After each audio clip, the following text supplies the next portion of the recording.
Hello friends, आज हम लोग देखने वाले फिजिक्स में कुछ ऑब्जेक्टिव देखेंगे लो। ठीक है, तो ऑब्जेक्टिव देखते हैं जो एग्जाम में बार बार पूछा है और इम्पोर्टेंट भी है। इससे आशा भी किया जाता है कि एग्जाम में पूछेगा ऑब्जेक्टिव ऐसा ऐसा। ठीक है, तो देखिएगा लो, पहला क्वेश्चन देखते हैं लो। हवा में ईआर का मान कितना होता है? हवा में ईआर का मान कितना होता है? पहले ईआर मतलब समझ लेते हैं, क्या होता है? अपेक्षिक विद्युतशीलता या अपेक्षिक पैराविद्युतांक। इसके बराबर कितना होता है? ईआर बराबर ई एम बटा में ई नॉट। ठीक है, इसके लिए फार्मूला होता है। तो हवा के लिए कितना होता है? 1 होता है। क्यों? जब एम माध्यम भी क्या हो जाता है? इप्सिलॉन नॉट, और ई वाला भी इप्सिलॉन नॉट, तो कट के कितना आ जाता है? 1 आ जाता है। बात समझ में आ रहा है? तो माध्यम मतलब का हवा के लिए आई हवा के सापेक्ष ही देखा जाता है, तो इसीलिए कट के कितना आ गया? 1। तो हवा में ई आर का मान कितना? 1 होता है। ठीक है, अब दूसरा क्वेश्चन देखते हैं। क्यू बराबर प्लस माइनस एन ई में एन का मान संभव है। ठीक है, तो आवेश का क्वांटमीकरण पढ़े होंगे लोग। जो इलेक्ट्रॉन का द्रव्यमान का होता है, आवेश के पूर्ण गुणज होता है। ठीक है, आवेश के क्या होता है? पूर्ण गुणज। पूर्ण गुणज का मतलब कहने का माइनस का 1 हो सकता है, माइनस का 2 हो सकता है, 0 हो सकता है, प्लस का 1, प्लस का 2, ऐसे कहाँ तक? इन्फिनिटिव तक हो सकता है। ठीक है, यानी एन का मान कौन? खड़ा खड़ा। बात समझ में आ रहा है? जैसे में पॉइंट वाला संभव नहीं हो सकता है।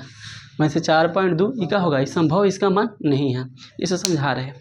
मान लीजिए हम लोग बाइक खरीदने जाते हैं ना, तो उसका आधा पार्ट थोड़ी खरीदते हैं, पूरा खरीदते हैं। लो फोने खरीदने जाएंगे लो तो पूरा फ़ोन खरीदेंगे लो, ऐसा होता है ना। मतलब कारें खरीदने गए लो तो क्या करते हैं? कार को पूरा खरीदते हैं लो। तो यही क्या होता है? आवेश का क्वांटमीकरण का ही फार्मूला होता है। ठीक है, कभी कभी फार्मूला ही पूछ लिया जाता है, कभी कभी इसका मान भी पूछा जाता है। उम्मीद करती है बोला समझ में आ गया होगा। अब देखिए, अपेक्षिक विद्युतशीलता का मान होता है। अपेक्षिक विद्युतशीलता या अपेक्षिक पैराविद्युतांक, इधर लिखे है बोर्ड पर।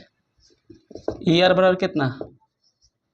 इप्सिलॉन एम बटा इप्सिलॉन नॉट, यही इसका मान हो गया।